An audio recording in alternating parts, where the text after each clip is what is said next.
my name is Hillina Berhane, and I'm a recent graduate from Virginia Commonwealth University, and I had the amazing opportunity to be a part of NIH SenNet CUSP internship program, where I spent my time at Stanford Burnham Prebys, and I will be talking about single-cell analysis of cellular senescence in mice.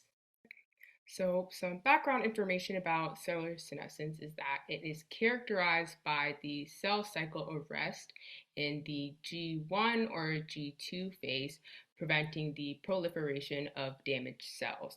And while these cells are arrested, it secretes different proteins that are known as senescence-associated secretory phenotype, SASP. And SASP reinforces cell cycle arrest and induces senescence in a paracrine manner. Cellular senescence is also characterized by its pro-inflammatory features that adversely affect the physiological function of tissues in aged animals.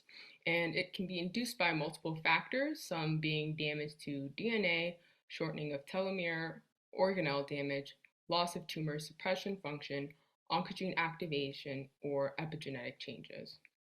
And the reason why we are interested in cellular senescence is because within the next 15 years, there's an expected increase of 20 million individuals of 65 and older.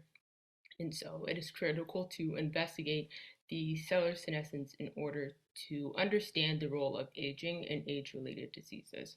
So some of our main objectives include producing a comprehensive single-cell resolution maps of the transcriptome and epigenome in the liver, brain, bone marrow, breast, and colon across the lifespan of male and female mice.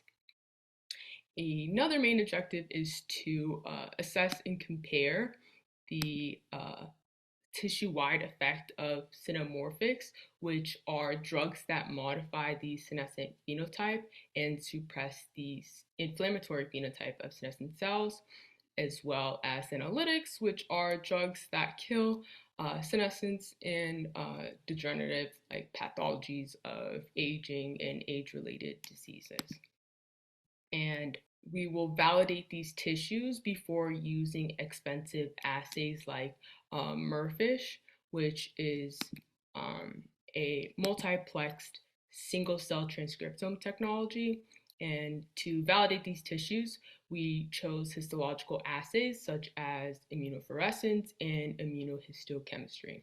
And in both IF and IHC, we were staining for associated biomarkers of senescence in mouse liver tissues. So these were P16 and P21, which are tumor suppressor proteins, and lamin B1, which we had expected a downregulation due to nuclear autophagy in senescence, and HMGB1, which we expect a upregulation due to its function as an extracellular inflammatory cytokine. And then gamma H2AX, which we expect an upregulation due to DNA damage and senescence. So we had multiple different positive controls, some being an IR as well as acetaminophen. So we had the 7-gray IR, which we fixed 72 hours after receiving the treatment, as well as its control. And then the paracetamol with its DMSO as its control.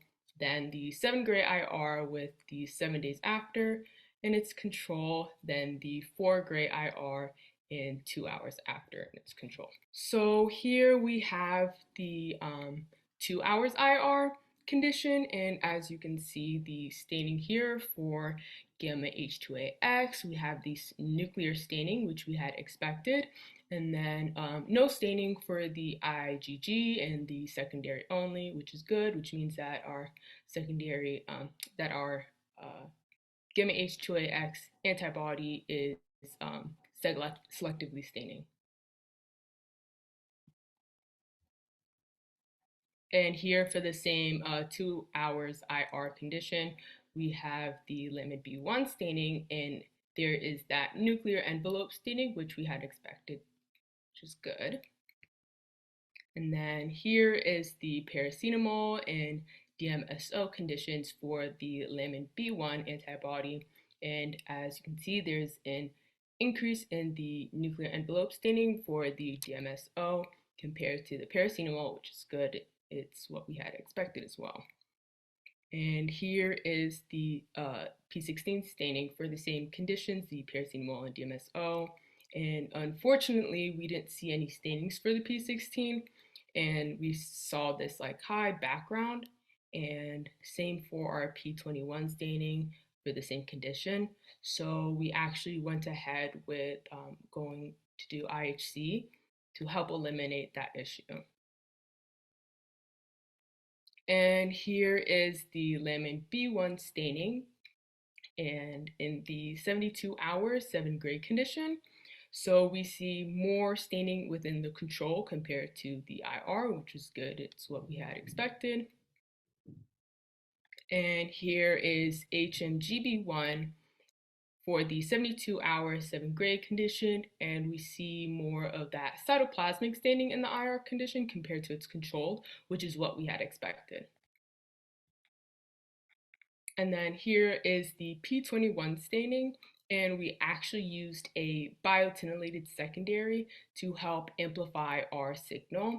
And we see more staining in the IR condition compared to its control, which is pretty good. And then here is the P16 staining, and unfortunately we weren't able to see anything for this one, although we had used a biotinylated secondary antibody, though it was kind of expected because it's hard to stain for P16 in mice. And so based off of our positive controls, we can conclude that using the biotinylated secondary did help amplify our P21 staining, and the lamin B1, gamma H2AX, HMGB1 stainings appear to be as expected. So moving forward, we can try different P16 antibodies to use in IHC and in IF. And then using our working P21 antibody for IF, and using that biotinylated secondary on our positive controls, which were the IR treated and the paracetamol treated tissues. And if all goes well with that, we can move forward with the young versus old mice tissue. And another thing we can do in the future is co-staining for senescence-associated biomarkers. In closing, I would like to thank my PI, Dr. Adams, for allowing me to be a part of his lab, as well as Andrew, Lawrence, Carolina, and the rest of the Adams lab for being such wonderful mentors. And I would like to thank Elizabeth, Melissa, Kay, Natasha, and of course the NIH SenNet for allowing me to be a part of an amazing opportunity where I was able to grow and learn from such brilliant individuals. Thank you.